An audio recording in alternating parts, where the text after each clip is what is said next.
kabel, alat dan bahannya. Ada LAN tester, tang potong opsional ya. Ada yang tang kerimpingnya ada sekalian tang potong, tapi ini saya pakai tang kerimping yang bagus, nggak ada tang potongnya, jadi kita pakai tang potong sama RJ45 kabelan sama pemotong kabel. Oke, kita akan kupas kabelnya dulu pakai alat silet ini. Tujuannya biar kabelnya nanti rapi. Kita masukkan dulu. Ini kita tata sesuai urutannya yang ada di websitenya, ada di Google. Kalian bisa cari urutannya: putih oranye, putih hijau biru, putih biru hijau, putih coklat coklat. Kita pakai kabel straight ya, ujung sama ujung harus sama. Rumus yang paling penting, rumus kabel straight adalah ujung sama ujung harus sama. Tapi kalau kabel cross, ujung sama ujung beda. Untuk urutannya kita pakai urutan, kalau tidak salah itu yang 8. Intinya urutannya putih oranye, putih hijau biru, putih biru hijau, putih coklat coklat.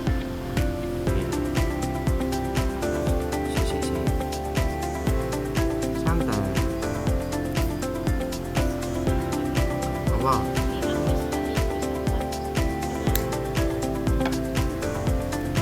Kalau kayak gini harus diluruskan, terus dimasukkan ke RJ45. Nah, masukkan ke RJ45-nya sampai semuanya udah connect. Wah, ini RJ45-nya kayak sempit jelek ini tipenya. Apa-apa wes, kita coba dulu aja.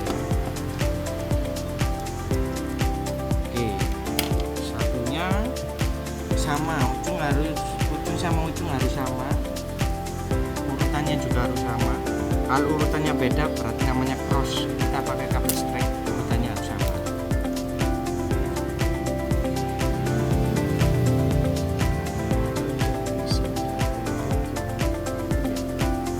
Situ.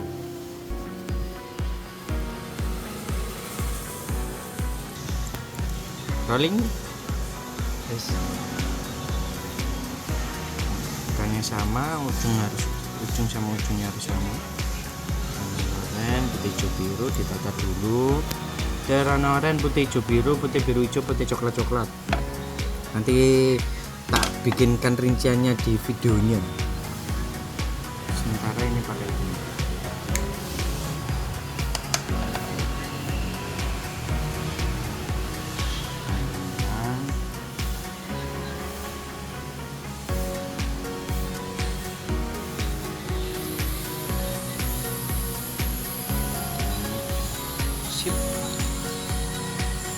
Baru kita pakai tang kerimpingnya ini. Nah, ini sampai bunyi klik tuh baru udah bisa. Macam-macam ya, ada 2 macam tang kerimping. Ini kita pakai yang bagus, makanya kita butuh tang potong. Oke, kita sekarang coba tes kabelnya yang udah kita buat. Kalau urutannya 1 sampai 8 nyala semua, berarti kabel strike kita udah jadi. 1, 2, 3, 4, 5, 6, 7, 8. Nah, ini berarti udah jadi kabelnya. Sekali coba langsung bisa. Silakan coba di rumah. Oke, sekian, terima kasih.